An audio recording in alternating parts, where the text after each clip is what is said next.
Sekali lagi saya mengatakan bahwa Yusuf Mansur ini sudah sering diingatkan, beberapa kali diingatkan oleh salah satu pengusaha yang disebutkan tadi.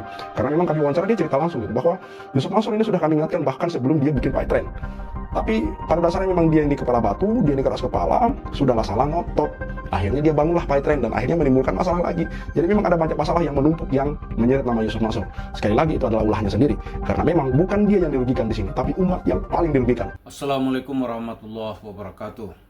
Para pemirsa, sekarang ini dunia sedang heboh dengan pertandingan sepak bola gitu, yang telah dimulai semenjak pertengahan Juni yang lalu. Dan tadi pagi kita lihat babak penyisihan untuk masuk ke 32 besar setelah selesai. Apa pelajaran yang dapat kita petik? Dan apa nanti hubungannya dengan cerita Yusuf Mansur? Yang pertama, kita lihat dalam sistem Piala Dunia ini setiap tim diminta untuk bermain agresif, ya kan? Karena begitu dia memetik kemenangan, dia memperoleh poin 3. Kalau draw, nilainya cuma 1. Ya kalau kalah ya nasibnya udah apes sudah. Karena itu tidak ada sistem yang gaya sistem bertahan seperti pada periode yang lewat-lewat, mungkin sudah 20 tahun yang lalu ya.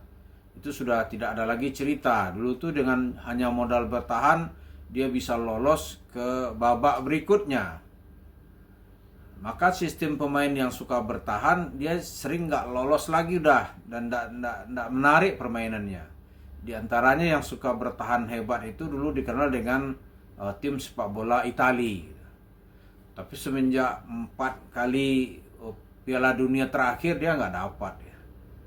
2014, 2018, 2022, dan 2026. Jadi dibuat sistem sedemikian rupa agar para setiap tim dalam klub sepak bola itu harus bermain agresif, memanfaatkan waktu untuk memetik kemenangan. Itu satu. Yang kedua, orang yang banyak bertahan itu ya, dibuat sistem pertahanan yang paling baik itu adalah menyerang. Kalau dia hanya bertahan di depan gawang gitu, maka dia lebih mudah kebobolan, ya kan? Karena itu tim yang suka bertahan gitu, itu biasanya lebih cepat dia untuk pulang. Lalu apa hubungan cerita ini dengan cerita Yusuf Mansur? Kita lihat dalam 7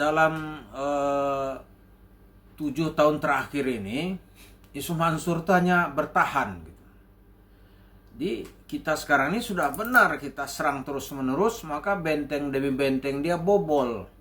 Ada cerita itu. Karena sekarang ini begitu kita berteriak itu kan artinya menyerang Yusuf Mansur, menentukan posisinya di mana gitu. Kalau hanya dia bisa bertahan gitu, maka dia pasti sudah kebobolan. Nah, Yusuf Mansur sekarang sebagai, dulu kan dia dibilang lah dalam cerita dakwah sedekah, dia top scorer lah, gelincah sekali dia dulu. Kemudian datang pertahanan, lalu menyerang balik, kita sebutlah para YouTuber, lalu diikuti oleh semangat netizen sekarang ini. Dia kemana dia? Yang sudah bobol apa sekarang nih? Yusuf Mansur nggak bisa lagi dia mempertahankan posisinya sebagai seorang dai yang jago cerita sedekah gitu. Cerita sedekah sekarang ini dilemparin orang. Kenapa? Sedekah lu rampok duit kami, kan gitu aja kesimpulan masyarakat sekarang ini. Sehingga yang kedua, Yusuf Mansur bertahan ya. Di mana dia bertahan? Tadinya dia bertahan itu di 2 pondasinya yang sangat terkenal. Yang pertama tuh PayTrend.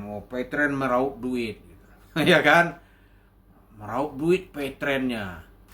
Lalu digempur terus menerus gitu. Maka datang surat OJK mencabut nyawa perusahaan Yusuf Mansur. Maka dia nggak bisa lagi bercerita PayTrend. Lalu dihajar terus di mana-mana. Sekarang ya dia masih bisa bertahan tuh di warung Steak and Shake. Nah, ini harus kita hajar terus menerus gitu, sampai dia keluar dari sarangnya. Karena untuk counter attack sekarang ini Yusuf Mansur nggak ada kesanggupannya, nggak punya kesanggupan. Dia boleh bawa itu semua grupnya gitu. apa anaknya Wirda Mansur gitu. Oh, nggak sanggup dia. Keluarganya coba aja lihat tuh, nggak sanggup dia. Dia mau bawa Jody misalnya, nggak sanggup juga membackup Yusuf Mansur. Karena tuh Jody ya gua ngurusin dapur aja dah. Dan gitu kan. Nggak sanggup dia membela Yusuf Mansur. Terus yang terakhir coba lihat ya, bobol pertahanan Yusuf Mansur, demi pertahanannya bobol. Nah sekarang yang lagi ribut itu apa? Kan Masjid Al-Mansur katanya. Ada Masjid Al-Mansur di Bandung, di Jalan Soekarno-Hatta. Dia bangga-banggakan masjid digital. Nggak tahu kita kayak apa masjid digital itu. Itu kan sebenarnya kalau kita lihat tuh perkembangan zaman aja. Di era digital ya masjid mengakses. Kayak dulu nih, masjid dulu nggak ada yang pakai AC.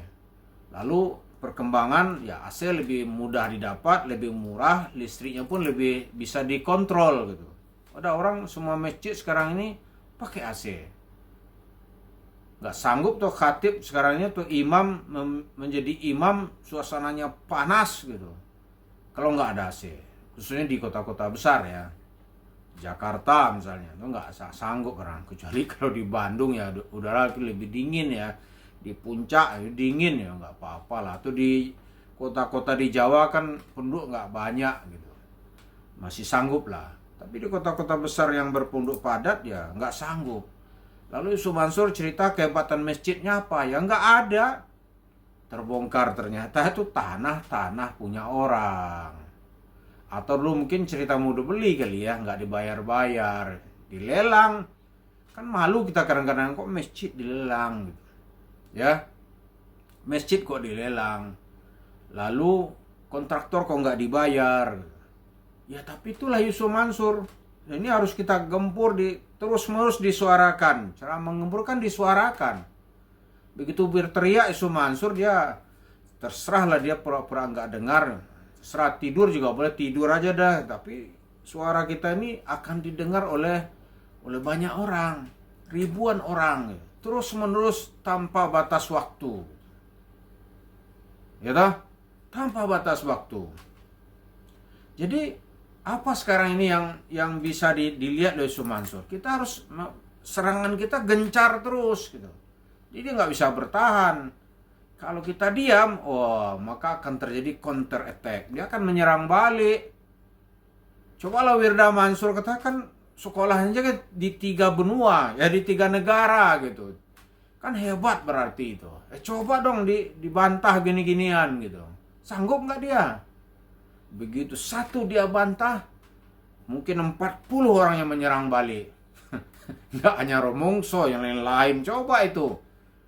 Itu kan banyak orang sekarang malas saja ini ya. Malas saja. Karena ya dia bersembunyi aja sekarang Yusuf Mansur tuh. Bersembunyi di warung steak. Tapi warung steak itu sebentar lagi itu akan jadi sorotan terus.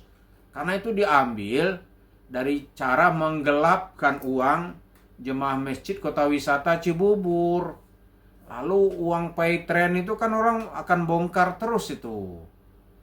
Banyak hak masyarakat sebenarnya yang dikelola dengan cara-cara mafia gitu. Begitu dicabut nyawanya oleh OJK, izin operasinya dicabut, Yusuf Mansur bukannya sedih. Dia bilang aneh logowo. Wah, kok pura-pura orang patuh hukum gitu. Padahal di hatinya nih, alhamdulillah, ini jadi milik aneh semua. Itu di otaknya yang jahat. Jahat sekali otaknya gitu. Jadi sekarang ini kita teriakkan terus, digempur terus gitu. Walaupun nanti sudah injury time, nggak ada cerita. Di injury time berbagai keadaan bisa terjadi. Jadi walaupun dia sekarang ngumpet lah di warung stick and shake, orang kejar terus. Borok demi boroknya terbuka. Sekarang lagi ribut, lagi hangat kasus dia dengan tanah masjid. Bagaimana nanti tanah masjid Spanyol gitu. Wah, itu banyak sekali duitnya.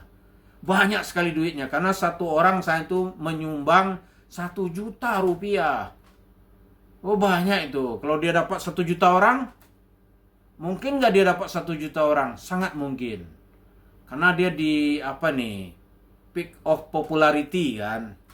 kemudian uang 1 juta bagi orang Islam di Indonesia itu nggak banyak. Mau bukti ya, nggak juga orang Islam bagi orang Indonesia lah ya. Itu tuh nyumbang orang penyekapan di Bandung ya, Yuvita yang disekap oleh lakinya itu seorang Datuk Tahir aja 500 juta dia kasih. Jadi uang 1 juta nggak masalah lah bagi orang Indonesia. Tapi ini nanti dibuka lagi, mencret Yusuf Mansur, ya kan? Jadi itulah pelajaran sekarang ini, kita sambil nonton sepak bola itu merumuskan terus apa strategi Yusuf Mansur biar cepat dia itu dimasukkan ke dalam penjara. Terima kasih. Assalamualaikum warahmatullahi wabarakatuh.